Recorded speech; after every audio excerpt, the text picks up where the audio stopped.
Look at a premium urban high-rise. You see perimeter barriers, digital networks, and physical patrols, but often they fail to connect. Most corporate headquarters successfully maintain basic hardware layers. They have the cameras, the card readers, and the visitor logs installed and powered on. But interacting with those systems every day creates a dangerous illusion for facility managers. Because the turnstile opens when you badge in, you assume the building is fully secure. Very few organizations ever test whether these disparate layers actually overlap and function together when an active high-pressure emergency occurs. That creates what we call an integration seam. It is the vulnerable gap where overlapping technologies, written policies, and actual human behavior simply fail to communicate. You might have a perfect administrative review on paper, but a physical emergency exposes exactly where those policies break down in the real world. To expose those hidden vulnerabilities, you need a formal physical security audit. It serves as an independent stress test for your entire infrastructure. This audit systematically examines your defenses layer by layer. It starts at the exterior perimeter barriers and moves all the way through to your interior surveillance networks. The primary goal here is to measure the delta between your theoretical security protocols and the way they are actually executed by people and machines. Possessing expensive security hardware means nothing if a structured audit hasn't verified its unified effectiveness. The objective has to shift from merely purchasing hardware to rigorous systems engineering. The auditing process begins by identifying precisely who and what could target the facility. This chart is a risk matrix, a quantitative tool professional auditors use to measure threat exposures. It ranks vulnerabilities by two variables: the likelihood of an event on the x-axis and its potential impact on the y-axis. Watch how external threats populate the grid.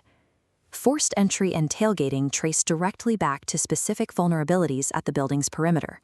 Then we map internal threats, comparing them to those external risks. An issue like unauthorized after-hours access will plot high on the matrix, isolated to specific interior zones. Next comes physical penetration testing.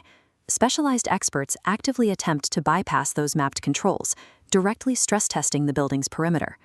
Established security firms like Bo Dietl and Associates use these authorized breaches to uncover critical gaps that a static paper review misses. Importantly, these tests are conducted entirely without notifying the standard corporate staff. It has to be a true blind test. Theoretical threat models must be actively broken by controlled human intrusion. Only then can you generate an accurate baseline of your organization's real-world risk. Beyond external intrusions, the audit must evaluate the internal administrative policies governing daily security operations. This requires a thorough review of specific documents, like visitor management protocols, key control logs, and emergency response plans. This split screen illustrates operational friction. On the left is your documented plan. On the right is the disorganized reality of isolated human assets trying to execute it. Consider an evacuation plan that exists perfectly in writing. But look at the floor wardens. They have no active communication lines back to central command. The documented plan fails entirely if the assigned floor wardens are unaware of their roles during an active crisis. Finding these specific points of human failure is a critical function of the auditor. Compliance on paper is an illusion. True security requires proving that your personnel can execute written policy without hesitation.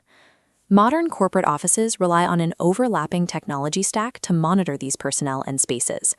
This stack consists of specific hardware endpoints, like card readers, CCTV security cameras, intrusion alarms, and intercoms.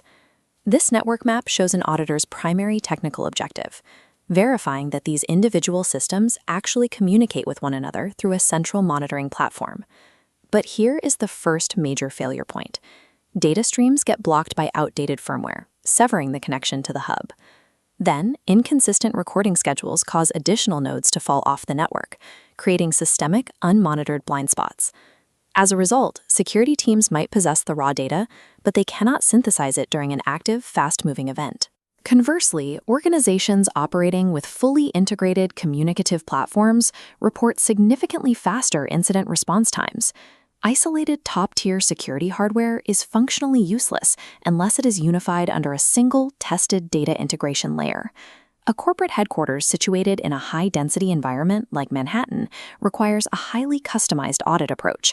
These environments present specific architectural vulnerabilities that suburban campuses rarely face, such as shared public lobbies and complex vertical evacuation routes. There is also the specific pressure of managing security in properties directly adjacent to massive, uncontrolled public transit hubs. Furthermore, threat profiles are actively changing as technology and attack strategies evolve.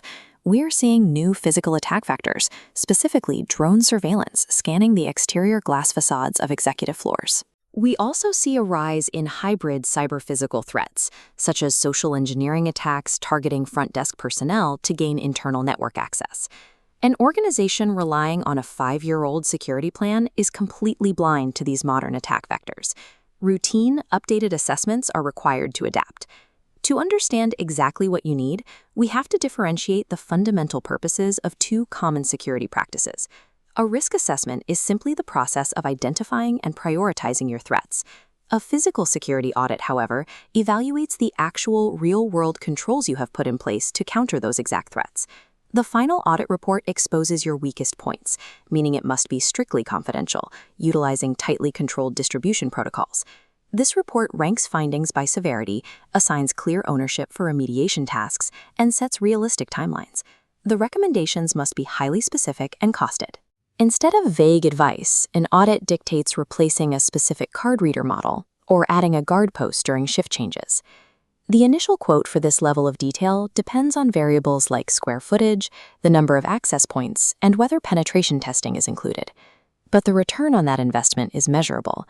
Comprehensive audits directly yield reduced insurance premiums and faster incident mitigation. They also ensure strict compliance with new municipal safety mandates, such as the Retail Worker Safety Act. Because physical security threat profiles change with every organizational shift, maintaining a continuous cycle of auditing allows a business to absorb disruption rather than scrambling in its aftermath.